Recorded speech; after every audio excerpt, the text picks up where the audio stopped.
Stable ang kondisyon ng isang Pinoy na naospital matapos ang matinding sunog sa isa pong apartment complex sa Hong Kong.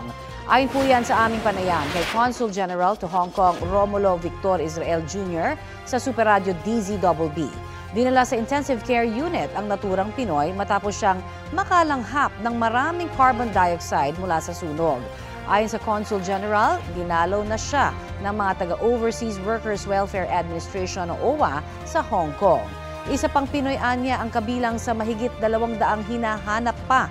Ligtas naman ang 25 pang Pinoy na nakatira sa naturang apartment complex. Nagpapatuloy ang search and rescue operations ng mga bombero sa Hong Kong.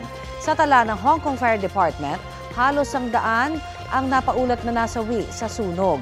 Inaresto naman ng Hong Kong Police ang 2 direktor at isang consultant ng kumpanyang nagsasagawa ng maintenance sa mga nasunog na gusali. Para po yan sa posibleng kapabayaan at paggamit ng mga hindi dekalidad na material sa mga gusali.